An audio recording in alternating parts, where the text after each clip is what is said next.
ओवळा माजीवाडा या मतदारसंघाकडे जाऊया। शिवसेना शिंदे गटाचं पारडं इथं जड दिसतंय। शिवसेना शिंदे गटाला इथं आता आपण बघतोय की हा जो मतदारसंघ आहे तो राखण्यात यश येऊ शकतं। त्यामुळे इथले संभाव्य आमदार कोण आहेत ते देखील आपण पाहूयात। ओवळा माजीवाडामध्ये नेमकं काय होऊ शकतं, ओवळा माजीवाड्याच्या नागरिकांनी कोणाला निवडलेलं आहे ते आपण बघतोय। प्रताप सरनाईक यांच्या नावावर तिसऱ्यांदा नागरिक जे आहेत त्यांनी मतदान त्यांना मोठ्या प्रमाणात केलं असल्याचं दिसतंय, कारण संभाव्य आमदार ते होऊ शकतात। प्रताप सरनाईक हे तिसऱ्यांदा हॅट्रिक मारण्यासाठी सज्ज होते। नरेश मनेरा या ठाकरे गटाच्या इकडून नगरसेवक असणाऱ्या नरेश मनेरा यांचं आव्हान प्रताप सरनाईकांच्या पुढे होतं, परंतु प्रताप सरनाईक यांनी पुन्हा एकदा आपला गड राखण्याची शक्यता आहे। या ठिकाणी देखील मनसेचं एक कडवं आव्हान प्रताप सरनाईकांच्या पुढे होतं, परंतु तरी देखील आपण बघतोय संभाव्य आमदार म्हणून प्रताप सरनाईक यांचं नाव आता पुढे आलंय।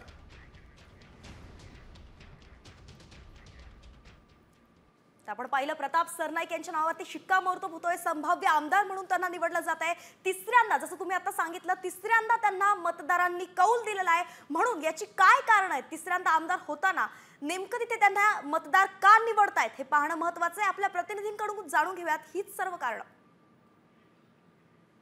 माजीवाडा मतदारसंघामध्ये विद्यमान आमदार प्रताप सरनाईक हे चौथ्यांदा निवडणुकीला सामोरे जात आहेत।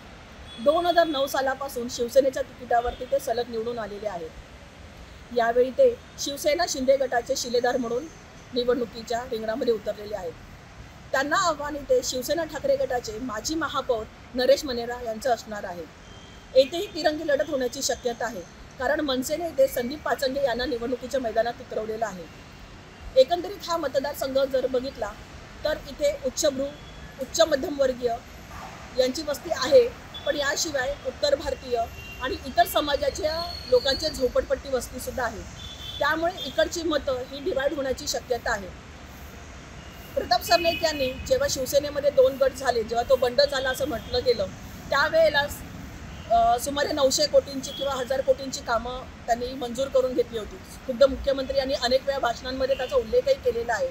त्यामुळे या मतदारसंघाचा विकास पुरुष म्हणून प्रताप सरनाईकांकडे पाहिलं जातं। असं असलं तरी इकडे पाण्याचा मुद्दा सध्या पेटलेला आहे। त्यामुळे या पाण्यावरून ही मतं कुठे वळतात हे आता पाहावे लागेल। तरीही सध्या तरी प्रताप सरनाईक यांचा विजय निश्चित मानला जात आहे।